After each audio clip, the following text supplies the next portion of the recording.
Welcome yogis, welcome everyone.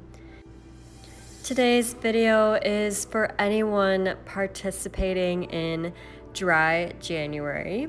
It can also be applied for Sober October, or if you just want to take a week, a few days, or even a month off of drinking alcohol. I chose to do Dry January at the start of the year because I wanted to live a more sattvic life, which basically means being more pure and connected to your innate being. And for me, I felt like drinking kind of changed my mood, my emotions, but it also altered the way that I went about social interactions, and it kind of started as a curiosity project. I wanted to see how my life would change if I gave up alcohol and what that would do to not only my relationships, but my relationship with myself. So today's vlog is completely about some tips to help you with wherever you're at in your journey of cutting out alcohol, whether it's forever or for a brief period of time. And I will also put together a vlog coming soon about how to live more sattvic and why I chose to do this. All right, let's get started. Hey everyone. As some of you may know, I am doing Dry January. And I am here at Van Dyke Bed and Beverage in the rum room, which is so gorgeous and very much my vibe. And I wanted to talk about some tips for not drinking, if that's a challenge that you want to try sometime. It doesn't always have to be January. You can do it any month or week or day of the year. First, I want to tell you a bit about how I am staying dry this month. So, one, I am making mocktails, obviously. I feel like it would be so hard to do Dry January if you didn't have something fun to make and to look forward to. My favorite go-to thing is sparkling water of every kind. So I have been doing Topo Chicos with lime. I've been doing ginger beer and sparkling water with a splash of orange juice. One of my other favorite go-tos is kombucha, a local kombucha company called Walker Brothers, and they have cucumber melon, they have blueberry jasmine, and citrus, ginger. They just came out with an immunity one that has like turmeric in it, and oh my gosh, they're so good. I would literally give up alcohol just to drink those. Two. Okay, so mocktails aside, how do you really do Dry January? I find it really helps. The first thing I do in the morning is I open up my phone and I just Google the benefits of not drinking for a month. You can do it for a week, you can do it for 2 weeks, whatever point you're at in your journey. It helps so much. Once I read the benefits, like improved sleep, improved hydration, better skin, it helps that you will probably lose a little bit of weight. Ones that stood out the most to me are, oh, your liver will heal. This fog will lift. I don't know what this fog is. I just passed the 2-week mark. Apparently by week 3, this magical fog lifts, and I'm very curious to see what that is going to be like. I feel like that fog is pretty thick. So we'll see. Third, I really think it helps to wake up, and also after you read about all the benefits, I think it really helps to just have some healthy habits and practices that you do first thing in the morning. So for me, I go on a 45-minute walk with my dog. I listen to a podcast. I love the Ritual podcast. They're like 2 hours long, and it's great for bringing your mind back to healthy things, bettering yourself, and I just think infusing yourself with all that positivity is so, so good.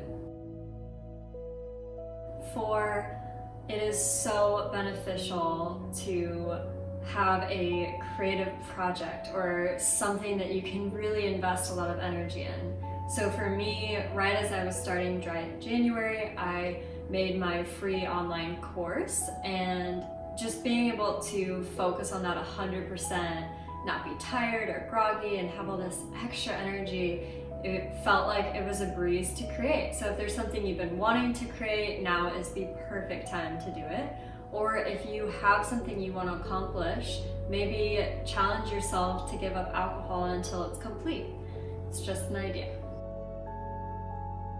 5, really important not to suppress any feelings that you're having. So it depends on how much you were drinking beforehand, but if you were, drinking quite a bit, then you're probably gonna have some withdrawal. So don't suppress that stuff, just express it. Find someone you can confide in and talk to about it.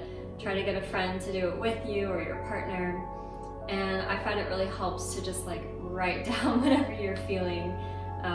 I found that week 1 was super easy, and then week 2, I felt like I was having the worst hangover of my life. I got my period at the same time, and it was just like a recipe for anger and grumpiness, and yeah, so it really helped to channel all that in. If you suppress it, it's going to come out at some point, so don't suppress. 6, I also think that it is helpful if you remember your why. So why are you doing this? If you forget it, then it's going to be so easy to just give it up. So for me, my why was so that I had more energy to focus on my business, so that I was living in a more clear-headed, pure, sattvic life. And I also wanted to see how it affected my body. So remembering your why, maybe write it down somewhere you can look at every single day. That's going to help you. And finally, I guess you could call this number 7. I think it's really important that we redefine happy hour. So happy hour is typically that hour of the day where you're done with work, it's before you have to make dinner, and you pour yourself a glass of wine and chill. Why don't we redefine happy hour? Let's make happy hour actually about doing something that makes us truly, truly feel good and happy and joyful. So happy hour can be 15 minutes of yoga. Happy hour can be going on a walk, breathing in the sunshine. Happy hour can be whipping up a mocktail if you want. It can be playing a game with your partner. It can be calling up a friend for FaceTime. Whatever it is that you want to do and you feel like you don't have enough time to do, for me, it's reading a book. I feel so good when I'm done with work if I can just have 15 minutes to curl up and read one of my books. So, how can you redefine happy hour? What is your why for doing Dry January? And what is it that you can accomplish because you're doing this challenge?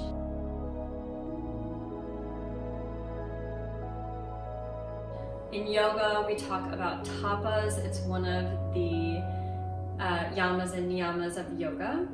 And tapas is self-discipline. So by doing a challenge like this, you're putting yourself in the fire, you're giving yourself the ability to fine-tune yourself, to get rid of any unhealthy habits. And by doing so, you free yourself up to be able to do these things you couldn't do before. You invite new blessings into your life. So think of Dry January as this tapas challenge to self-discipline yourself so that you can manifest all the things you truly want in your life. If you want to learn more about tapas, on my Patreon channel, The Drunk Yogi, I have an entire yoga and fitness challenge that is focused on the theme of tapas. So I share a little bit about what tapas is and some inspiration around it every day, along with a yoga and fitness class. Finally, if you want to read more about my Dry January challenge, head to my website, and on my blog I have tons of information about how Dry January is going for me and some tips to help you along your journey. drunkyogi.com/blog.